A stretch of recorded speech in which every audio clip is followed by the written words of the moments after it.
નમસ્કાર મારા વાલા વિદ્યાર્થી મિત્રો, કેવીની ક્લાસ યુટ્યુબ ચેનલમાં આપ સર્વે મિત્રોનું હું દિલથી સ્વાગત કરું છું. મિત્રો, આજે વાત કરીશું ધોરણ 9ની અંદર વિષય વિજ્ઞાન અને ટેકનોલોજીની તમારી દ્વિતીય વાર્ષિક પરીક્ષા. જો મિત્રો પેપર લેવાનું બાકી છે તો તેના એસવીએસ કક્ષાના પેપરની આપણે સંપૂર્ણ સોલ્યુશન કરીશું, જે તમારી આવનારી એક્ઝામમાં તમને ખૂબ જ ઉપયોગી નીવડશે. તો ચાલો વિદ્યાર્થી મિત્રો, આપણે વિડીયોની શરૂઆત કરીએ. તેના પહેલાં તમે ખાસ ચેનલમાં નવા છો તો મારા વાલા વિદ્યાર્થી મિત્રો, ચેનલને અવશ્ય સબસ્ક્રાઇબ કરી વિડીયોને લાઇક અને શેર કરવાનું ન ભૂલતા, જેથી કરી અમે તમારા સુધી ધોરણ 9ના તમામ વિડીયો છે મોકલી શકીએ. તો વિદ્યાર્થી મિત્રો, સૌપ્રથમ અહીંયા તમારી જે મિત્રો કસોટી છે, પરીક્ષા છે, તે 50 ગુણની હશે અને 2 કલાકની અંદર આ પેપર પૂર્ણ કરવાનું છે.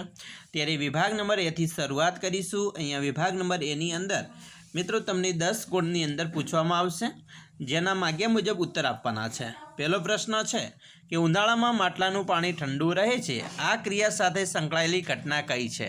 તો આ ક્રિયા સાથે સંકળાયેલી ઘટના હોય તો તે છે બાષ્પીભવન. બીજું છે ધુમ્મસ અને વાદળ એ શેનું ઉદાહરણ છે? તો મિત્રો તે નિલંબનનું ઉદાહરણ છે. ત્રીજું છે કેલ્શિયમ ઓક્સાઇડનું આણ્વિક સૂત્ર Ca2O, તો આ વિધાન ખોટું છે. ચોથું છે ઇલેક્ટ્રોનનું દળ પ્રોટોનના દળ કરતાં કેટલા ગણું છે?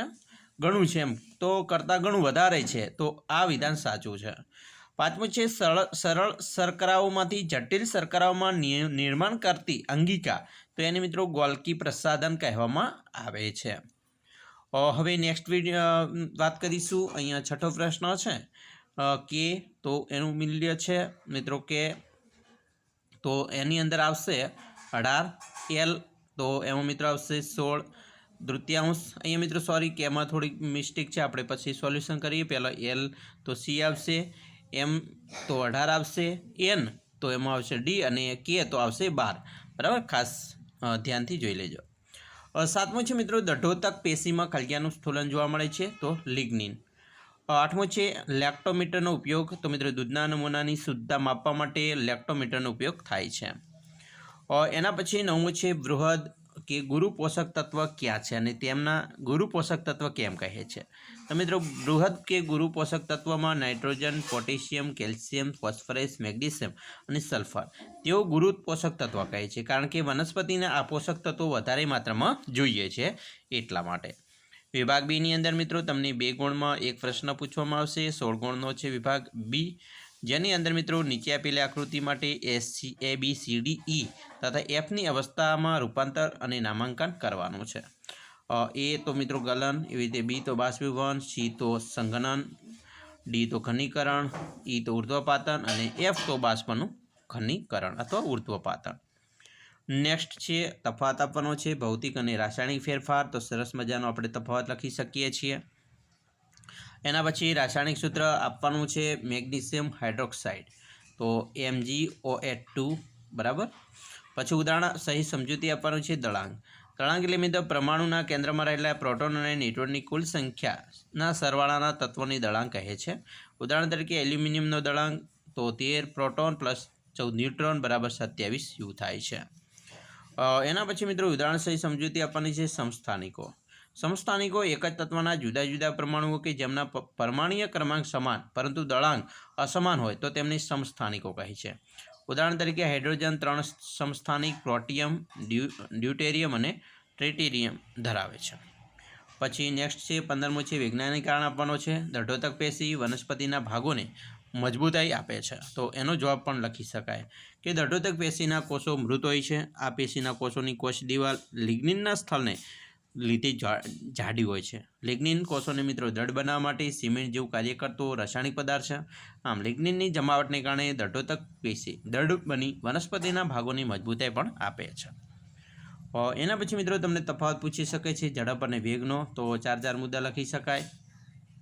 17મું છે એક મિત્રો એથ્લેટ 200 મીટર વ્યાસ ધરાવતા વર્તુળાકાર પથ પર એક ચક્કર 40 સેકન્ડમાં પૂરું કરે છે, તો 2 મિનિટ 20 સેકન્ડ બાદ તેણે કેટલું અંતર કાપેલું હશે તથા તેનું સ્થાનાંતર કેટલું હશે?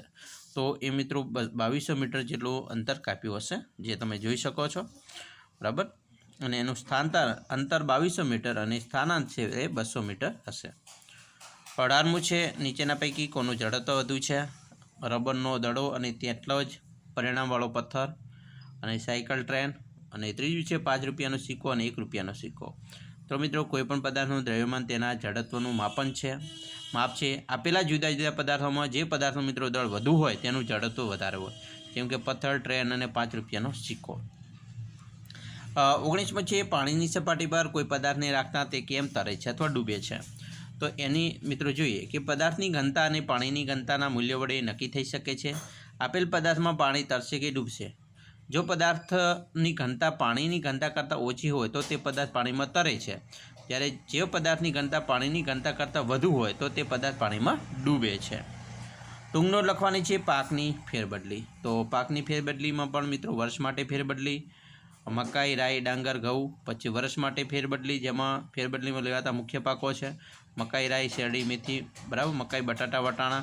3 વર્ષ માટે ફેરબદલી, ડાંગર, ઘઉં, મગ, રાઈ, શેરડી, કપાસ, જવ, શેરડી, વટાણા, મકાઈ, ઘઉં વગેરે, બરાબર, આવી રીતે લખી શકાય।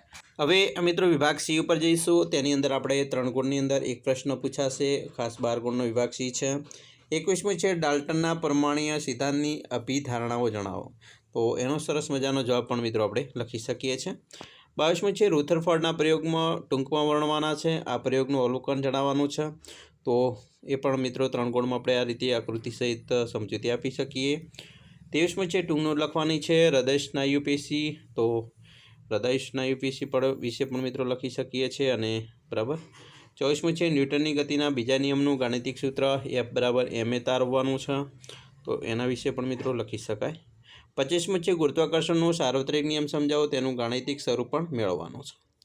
વિભાગ ડીની વાત કરીશું તો અહીંયા મિત્રો તમને 4 ગુણમાં એક પ્રશ્ન પૂછી શકે છે, જેની અંદર 26મું છે આણ્વીય દળ એટલે શું, નીચે આપેલા પદાર્થમાં આણ્વીય દળની ગણતરી કરવાની છે। તો એનો પણ જવાબ મિત્રો સરસ મજાનો આપણે આવી રીતે મોસ્ટ આઈએમપી લખી શકીએ છીએ, બરાબર મિત્રો, ખાસ મોસ્ટ આઈએમપી છે। 27મું છે સમસ્થાનિક એટલે શું, તેની સમજૂતી આપવાની છે, સમસ્થાનિકના કોઈપણ 2 ઉપાયો અને સમસ્થાનિકનો અનુપ્રયોગ પણ જણાવવાનો છે, બરાબર। પછી 28મું છે ચેતાપેશીનું સ્થાન અને તેના કોષોની રચના અને કાર્યો પણ જણાવવાના છે આકૃતિ સહિત। 29મું છે કોઈપણ પથ્થરને 100 મીટર ઊંચા ટાવરની ટોચ પરથી પડતો મૂકવામાં આવે તો તે જ સમયે બીજા પથ્થરની જમીન પરથી 25 મીટર પ્રતિ સેકન્ડના વેગથી ઉર્ધ્વ દિશામાં ફેંકવામાં આવે તો તે બંને પથ્થર ક્યારે અને ક્યાં એકબીજાને મળશે। તો તમે સમજૂતી સાથે જોઈ શકો છો, બરાબર। ખાસ આવી રીતે તમારું પ્રશ્નપત્ર પણ મિત્રો આવવાનું છે। તો આવી રીતે મિત્રો તમારું પ્રશ્નપત્ર આવશે। આશા રાખીએ છીએ તમને આપણા વિડીયો છે એ ખૂબ જ ગમ્યો હશે। મિત્રો વિડીયો ગમ્યો હોય તો લાઇક કરજો, તમારા મિત્રો સુધી શેર કરજો અને ખાસ ચેનલમાં તમે નવા છો તો મિત્રો ચેનલને સબસ્ક્રાઈબ કરવાનું ન ભૂલતા।